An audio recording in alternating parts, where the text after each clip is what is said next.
Well, it was a really, really bad weekend Saturday morning at like 9:30. It was going to be a bad weekend, but actually turned out to be a pretty nice weekend. Let's get into it. This is Red Card Radio.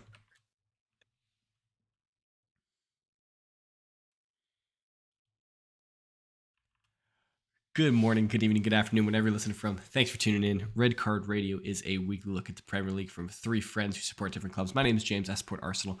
That's Brad. He supports Chelsea. And down below, that's Sean. He supports Tottenham Hotspurs. Boys, gentlemen, hello. How are we doing? What's going on? Feeling great. I'm better now that all the results are seen. Yeah, like Sean, you had a great weekend, Sean.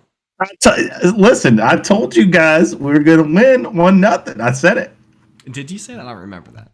No, I absolutely didn't. I said we're going to get crushed 6-0. Well, let's get into it without giving too much away. But before we do that, if you are new here, if you just stumbled across us, if you could hit that subscribe button, ring the sub notification bell if you're on YouTube. If you're on one of our podcast site, definitely hit us with a follow. Rate it 5-star if your platform allows. Drop us a comment. Join our Discord. It's in the show notes or the description, wherever you're getting it. We'd love to interact with you, communicate with you, read your comments, all those things. We really love hearing all those things. So, do all those things. It really helps us out quite a lot. Share the podcast with somebody. But as we like to do here, we do get your comments and we do like to read them. So we got a couple actually here from Jimmy this week. Mostly in relation to our transfer episode that we had last week, and we were talking about all the different transfers that went on during the January transfer window. But Jimmy says, and this one's for you, Brad, because he's vibing off my question for you last week about your boy Romelu Lukaku, and he said Lukaku's going back to Everton for 10 million this summer. Calling it. How you feel about that, Brad? Bro, that's hilarious. But I don't think Lukaku would accept playing in the championship. Dang. Well, according to Sean, the championship's a better league than Serie A, so Yeah. Ridiculous. I got Burnley finishing 7th in Serie A. I'm not kidding. Wow. Hey. Bro, you should check Vincent Company Manager of the Year apparently here, guys. You should check out like the 14th place team in Serie A and see how Burnley would do against them. Juve? Yeah, that's the Juve joke for the week. Oh goodness! They did beat the stuffing. Sorry, Will. Today. I don't know. He's probably pretty happy. They got a 3-0 victory. Max Allegri's been talking about how they have to avoid relegation now, and they picked up a vital.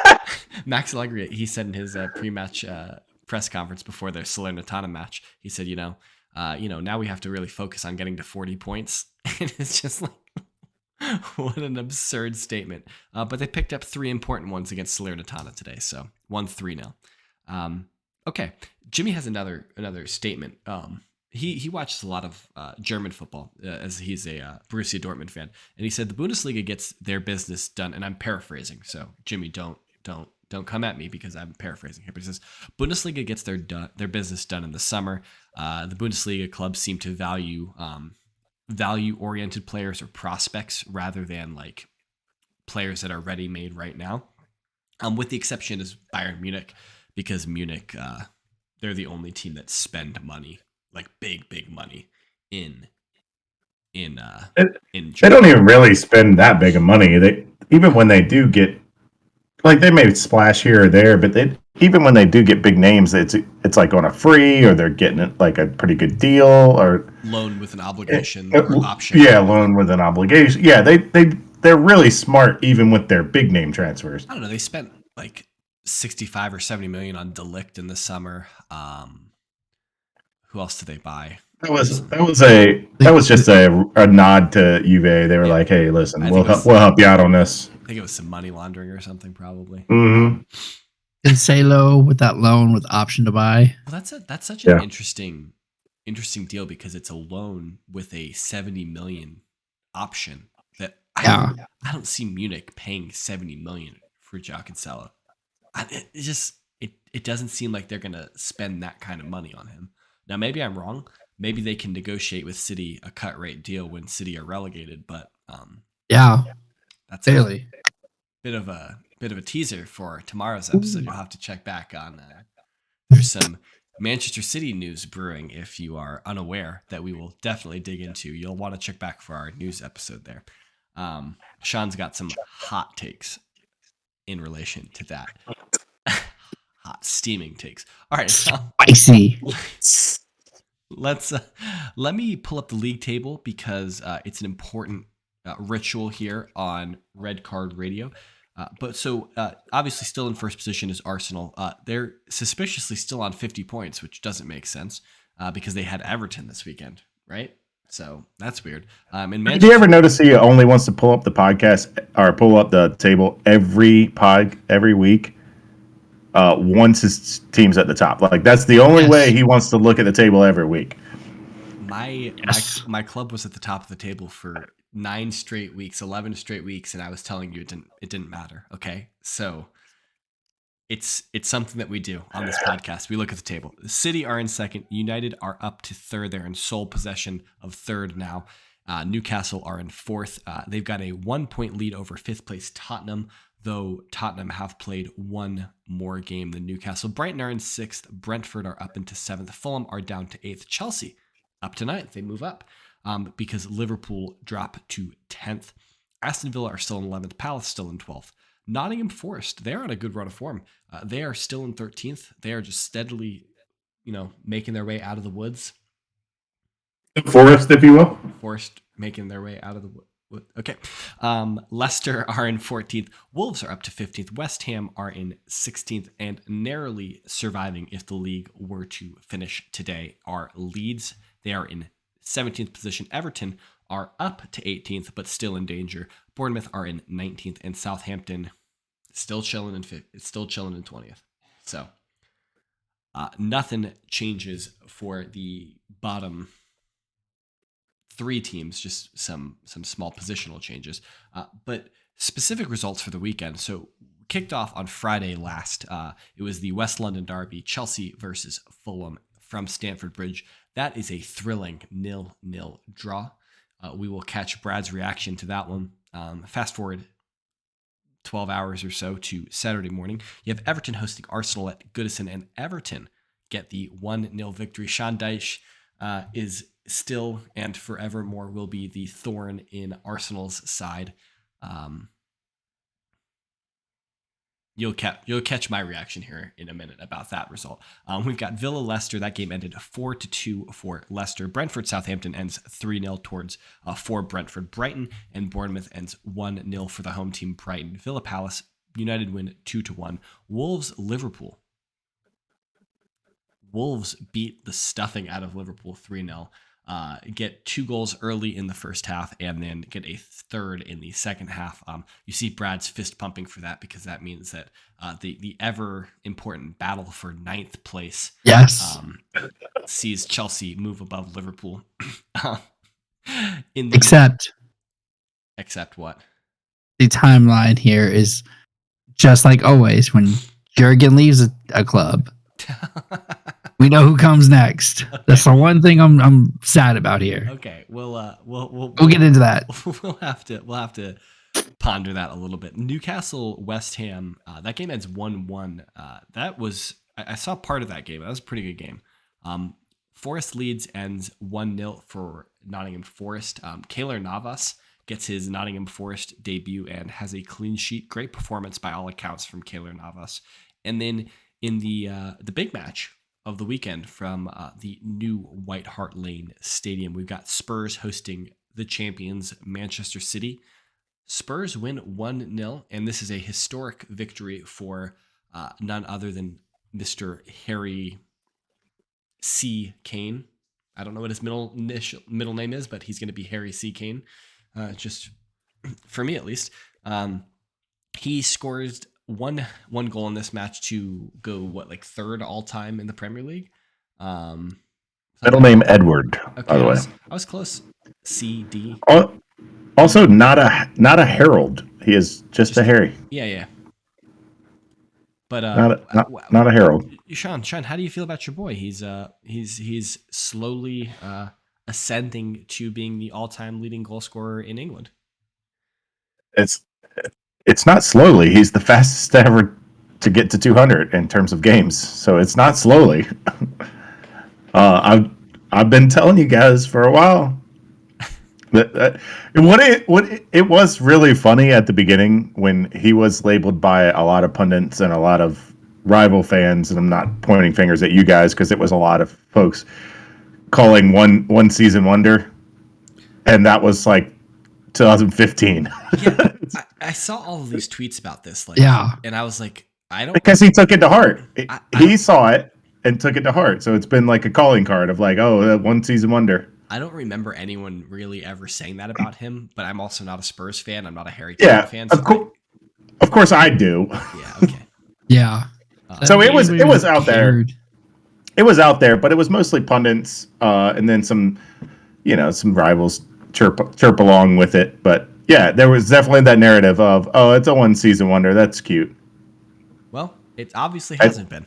So he took it to heart, so that's all that matters, because he has not let that go since. He doesn't seem like the type of person who needs like to have a chip on his shoulder. Like, there's some players that like have to play with a chip on their shoulder, have to play angry at something. Like Kevin Garnett, like just trying to fight literally anybody who walks by him and breathes on the basketball court. Like, I don't get that from Harry Kane, but hey, but all athletes need a motivation of some sort. But exactly. if that's what pushes him, in practice, then go for it, man. Have it. Whatever gets the job done, right? So, I mean, like, I'm not hating on it. Let's go for it. I did take a look at given his milestone. I took a look at his 10 greatest Spurs goals. Okay. And I decided my favorite was against you in the 16-17 year. That was our seatbelt year with the sash across the. That was, I believe, that was the Leicester year. Yeah, it was a 16-17. Yeah. That Leicester one. It was the Leicester year, because I know the Leicester year is when we had the seatbelt, because that's when we thought we were gonna cross the checkered flag, and we got ejected and needed the seatbelt, and finished third on the last weekend because of Chelsea. But we were right there with Leicester the entire season. However, this is a great ball into the corner. Dele Alli back heels back out of the corner flag to Harry Kane, who's on the sideline with him, who then just has acres of space because everybody chased the ball. Yeah. And he kind of just pushes it to the side of the box and then just curls it around Leno. No, that would have been maybe Ospina. What year? It could have been Martinez. 16-17? That could have been Martinez. No, it wouldn't have been Martinez. It would have been Ospina. It would have been Ospina? Okay. Yeah, curls it right around Ospina. Big curl on the ball, too. And that was a big goal. It was big because of the moment and who it was against, because it was in the late 60s, minute-wise, and the game was 1-1 at the time. So we ended up going on to win that game 2-1 because of that goal, and it's against your biggest rivals. So that always helps. Helps. Yeah. One of my favorite goals for Arsenal is Thomas Rosicky in the North London derby, where he's coming from the right wing and he just like hits it, and it's almost like outside of his foot, but he like slices it across all the way to the outside post, and just Lloris had no chance. That's one. Granted, Thomas Rosicky is one of my favorite players, and then on top of that, he did it again. It makes it even better. Yeah, it makes it even better. Who is it against? Yeah, precisely. And like, since we're talking about goals, we should keep that theme going and talk about this Chelsea Fulham match. Yeah, because there's tons of goals. That you caught on to what I was saying, Brad. I'm with you. For those that aren't on YouTube, I just did the biggest eye roll possible for this 0-0 disaster of a game. Okay, you're saying it's a disaster of a game now, but 30 minutes ago in our it's a great result. Meeting, you said it was a great result. Why is it? It's a great result, but it doesn't mean it was not a good game. But a good result is different than a good game. True. So it is a good result because it wasn't a loss. We did not pick up the full 3 points, but we also didn't lose it. So that's another clean sheet. I think it's the third most clean sheets in the Prem for us. So our defense is working. We just can't score goals. I have a quick question for you, Brad. Is it possible to pick up not the full 3 points instead of picking up? Because the way you said, because we did. We didn't pick up the full 3 points, but we picked up 1. We got some. We got a third of the 3 points. Yeah. Okay, got it. Yeah. Okay. Gosh, Brad math here. Let's go. Yeah, come on. But yeah, I mean, another clean sheet, which is a good thing. Just no goals still. So hopefully everybody's healthy. Felix is back after his red cards. Why did Mudryk only play the first half? Apparently he had a heavy cold and couldn't continue. I think I watched a good. Probably makes sense.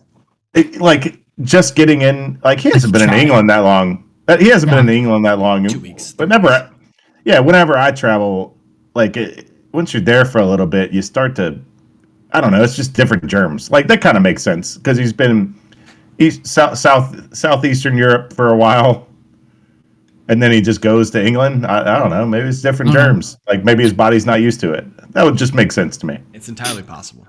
Yeah, Enzo looked good in the middle of the field. That was pretty much a highlight and a clean sheet. So, all right. And Reece James did not get injured. Yes, Reece James did not get injured yet. Yes, in this game he did not get injured. We're not saying yet. He did not get injured in this game. Nope. Yeah. Nope. Speaking of no goals, James, do you want to talk about something? Yes, I. When is Gabriel Jesus' injury? When is he supposed to be back? He's running again. Okay. Probably a month at least, if not longer. Because as much as you want him to be, Nketiah is just not the answer. Hold on, time out. Let's not throw any shade at Nketiah. Look at his goal scoring record since Gabriel Jesus has been out. Essentially since the restart, he's had 5 or 6 goals in one. I think he has 5 goals in 6 games or something like that. So he's scoring goals. That wasn't the issue. The issue in this match is I think it should. I want to retroactively ask the Premier League to make it illegal for Sean Dyche to manage in the Premier League. It should not be allowed. He just, there's something about Sean Dyche teams and Arsenal that are incongruent, and it was his Burnley team for 5 years, and now it's his Everton team apparently. I also would like to lodge a protest, and I think that Frank Lampard should have to manage Everton for the postponed fixture that has now been rescheduled for March. Sean Dyche should not be allowed to manage that one. I think we need to get Frank Lampard back in and to manage that one just for fairness sakes. I mean, Sean Dyche does a very good job of setting his team up, and they're always super well marshaled, and their identity is to just press well, but not press too high, but press aggressively when it's in the moment, and put 10 people behind the ball. So it's really difficult to score. I have a question, James. Okay. Continue after yours first. I thought you were done. Continue. My next point is that Arsenal may have played their worst game of the entire season. Oh. And that didn't help. So, okay, what's your question, Brad? Do you think it has something to do with that you guys are playing at Goodison Park? I see what you're because that wasn't a question for me, Brad. I know, but I'm directing it at you so Sean has time to get up close to the microphone because Mr. No home field advantage, and then the worst team beats the best team at home. I don't know. I don't necessarily think that Goodison had much to do with it per se. I think that what is more, I think that we talk about new manager bounces, and these players are playing for Sean Dyche. They're trying hard, and it's evident. For transitive properties, Brad just said that Turf Moor is a tough place to play also, since you couldn't beat them there either. I mean, you're Turf Moor, Sean, aren't you? So that's right. We love Burnley. So that's a tough place to play too, huh, Brad? Only for Arsenal, though. Yeah, exactly. Only for Arsenal. It's made up. It's bull. No, Yes, Turf Moor is not the field. only that for Goodison Park one is. specific It's not the team. field that Anfield is. He just said he couldn't beat Sean Dyche when he was at Burnley, so now Turf Moor is a tough place to play. You're extrapolating things here. Transitive properties. That's not the discussion point here. The discussion point is that there are some stadiums that give you a home field advantage. No, Goodison Park is one of them. Okay. We'll agree to disagree. Okay. I mean, that's the best you guys are gonna get out of that. That's probably the close. That's how most of mine and Sean's discussions end. I mean, Everton scored their goal on a corner. They scored their goal on a corner. That's literally like Sean Dyche's teams to a T. Yeah, the fans did that. They did. They're chanting messed up. Yeah. Messed up. Yeah, just put Arsenal. Instead of the player's name, just put the fans. Yeah. They were. In the minute they scored, they were telling Aaron Ramsdale that he's just a shit Jordan Pickford the whole time, and he couldn't cope. And he showed it. Obviously. Yeah, I don't have much to say other than Arsenal played their worst game this season. We traditionally can't play against Sean Dyche teams, and Everton are back, baby. Maybe I'm not saying that. I don't know. I think we obviously can't get complacent. We have to beat Brentford at home at the weekend. So it is what it is. But the results doesn't really sting that badly because we got the sweetest get out of jail free card from Tottenham. So don't worry, James. The Emirates is a tough place to play. So it's not. We've said that. We said the Emirates is not a tough place to play. Statistically, the Emirates is the most difficult ground to play this year. Oh, this is proving my argument. I know it is. That's why I said it. Yeah. So that went exactly how I thought it was going to go, guys. No, I mean, we jokingly, we are to City as Palace are to us. We are just that team that is. Let's be honest. Our rosters are apples to oranges. They have, as honest as I can be, we don't have as good a roster as they do. We just happen to beat them all the time. And in fact, a fun stat I saw. Pep has never won in the new stadium. It has been 5 straight games. He has never beaten Tottenham. Actually, no, it's not even never beaten. He has lost 5 straight games at Tottenham in the new stadium. Home field advantage, Brad. There you go. Sean. The toilet bowl has something to it. You're talking about apples to oranges for squads. Like, I wonder if there's anybody on like the City team that, like, if you could just like pluck 1 or 2 players off the City team, like who. Yeah, that'd be fun to think about. Yeah, but no, honestly, I made a comment to I've talked about our City fan friend that I have, and I said to him, but that was the most mistakes I've ever seen City make. Honestly. Just I watched it start to finish. That they played awful. I mean, our goal was just a giveaway pass. It was an awful pass, and clinically finished. There was work to do. It wasn't a tap in, but still, you can't give the ball away. Like I believe it was Rodri, which is surprising. In dangerous no, wasn't it Walker? I thought it was Kyle Walker. That's what was you Kyle Walker. That's what you texted us. Your text message said. You want me to read your text message? It was pretty funny. No, Where is it? Because I giggled. I was at work and I giggled. Okay, here we go. Effing Walker trying to get cute in the back. That's what he gets. Ha ha. So that was in reference to actually right before that play. Walker tried to get cute in the back, and then our press started pressing, and then they kind of got out of it for a second. Okay. And then passed it back again and tried to reset, and that's when the turnover happened. So it wasn't Walker that directly made the pass. Got it. Yeah, Walker tried to get cute. He was just kind of standing there, inviting the press, and then had to panic pass out of it. But that's what City do. Like That's what they do. That's They stretch you out. They want you to come in, and then they believe in their ability to pass through you. Yeah. And now I was going to ask this question because Arsenal and City played in the FA Cup last Friday. So like it was like 10 days ago, essentially, from when we're recording this podcast. So City and Arsenal played against each other, and then in their next Premier League match, they both had stinkers. And do you think that has anything to do with it? I mean, they had a lot of rest in between those games. They had like a whole full week, so it doesn't seem like there's a reason why that should be a thing. But both of them put up stinkers. Yeah. No, I don't think that would have anything to do with it. You've got plenty of time to practice and rest and install new ideas. And okay, this didn't work, so let's do this. And you got plenty of time to do that. Yeah. And rest, which is the important part. Yeah. Okay. I mean, so this is the question I wanted to ask you in pre-production that I intentionally didn't ask you. Okay. So Spurs get the victory. Obviously, good for Spurs. But it helped Arsenal so much.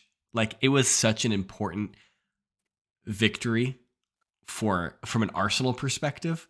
So how does it feel knowing that Spurs, while you won the game, you gave a huge boost to your biggest rivals in their bid to win the title?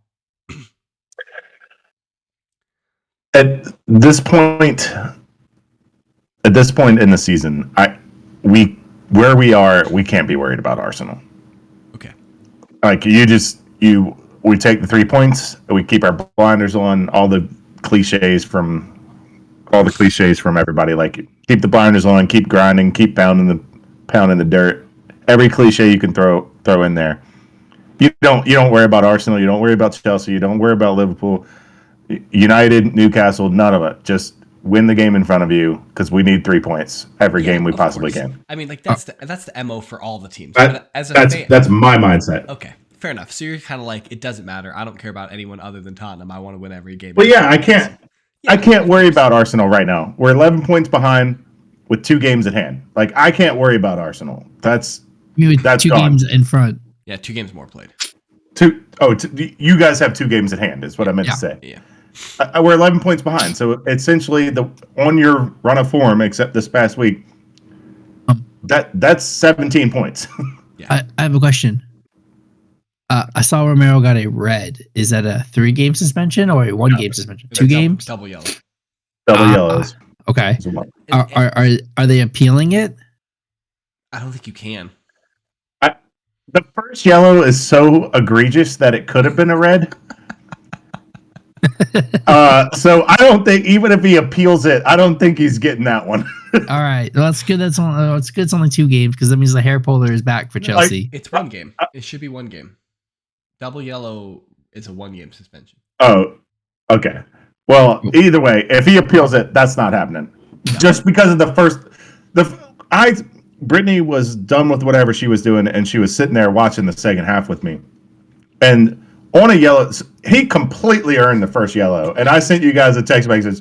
I was like, Holland's in his own half, back to goal, completely no threat to go forward in the slightest.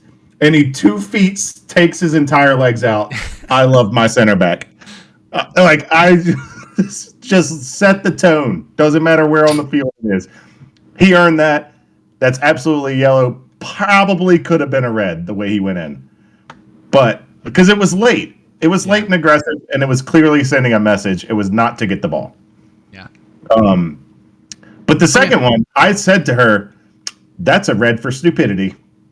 You're on a yellow. Why would you hold your leg out? Like, Grealish sells it, and he should. I'm not mad at Grealish. Well, the problem is that Grealish had been kicked like 6 times before. Like, Grealish had like 5 or 6 fouls against him leading up to the Romero foul. And it's kind of like, how long are they going to let them just foul Grealish over and over and over again before they caution? Royal was beating him sideways all game. Kulusevski gave him one. I think Bentancur gave him one. Højbjerg, like it was just like, it was like everyone was like, our goal is to kick the crap out of Jack Grealish. Yeah.